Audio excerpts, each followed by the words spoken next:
Good morning, 6:30 a.m. Last night at about 5:30, we got a call that somebody was stuck up the road. So we went up there and pulled them. It was this, Connor and I went up there and pulled them out.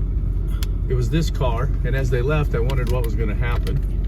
At 3 o'clock in the morning, we found out what happened. He was stuck again in the road between 5:30 and 3 o'clock in the morning. I don't know where he'd been. I got up, I got him. He doesn't really speak English. And the wind chill was 20 or 30 below. We brought him inside. Amber and I put him on the couch and covered him up with blankets. Now this morning we're gonna have to get his car out. I don't know if it'll run or not. I don't know where he's from. I don't know where he's going, but you have to be careful in conditions like this. It's dangerous. Red and Vern and Ruan got George free. He's ready to continue.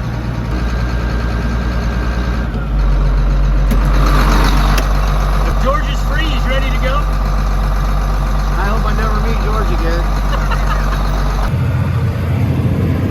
It's cold. Wind chill's 30 below. Cal spent the night down in this creek. I've got 6,000 pounds of silage and 1,000 pounds of dry distillers, which is the ethanol plant byproduct.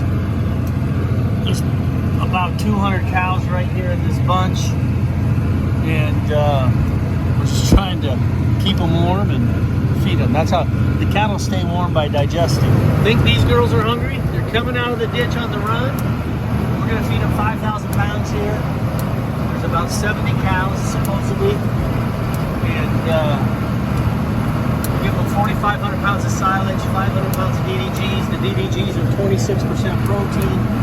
So get some protein in them, make them feel full. You know, the cows, nutritionally, the cows aren't a lot different than humans, where protein is good for you. And here we go. Here is the deer. I've been hearing about this deer from Red and Cheese. You see it right. This deer lives with the cattle. The deer lives with the cattle and just stays right with them. So Bambi is about to get something good to eat. Getting spread out there. There's Bambi over there. When she comes to get something to eat, the cows kind of chase her away. She usually went down to the other end.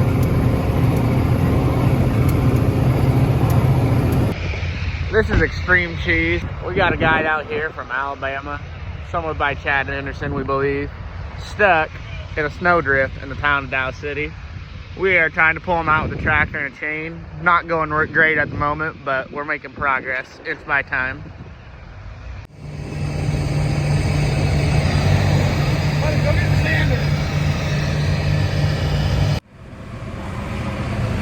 Here we are Sunday morning, feeding cattle.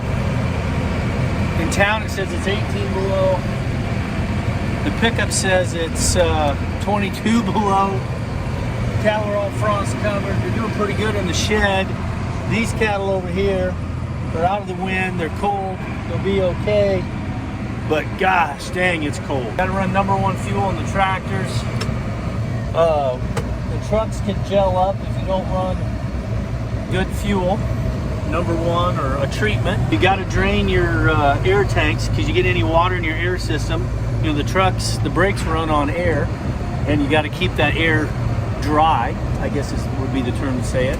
Yesterday we had a truck lose air pressure, and we had to warm up the air dryer because it froze up, put in airline antifreeze.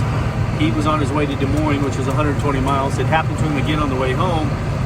All of the drivers are supposed to open the little valves on the bottom of their air tanks at night and drain the water out of them.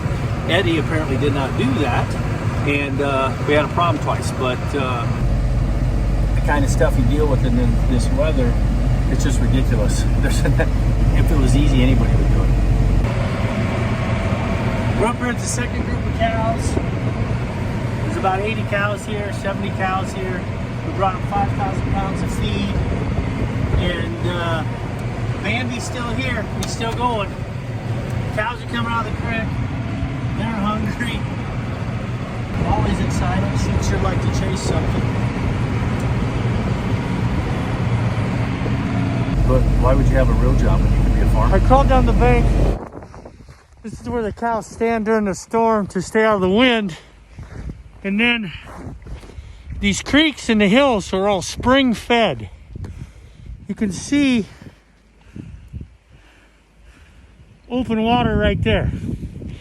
Feed's important, but water's even more important. There's a good spot here for them to come down and get water.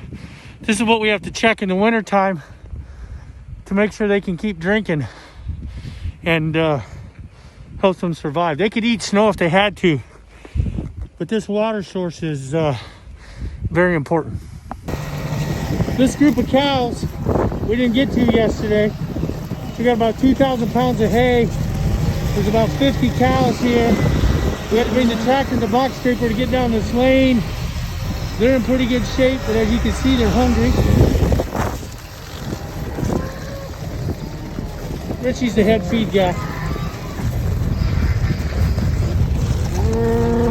Now I drive through the field. We just flake off the hay, spread it out so they can all get some.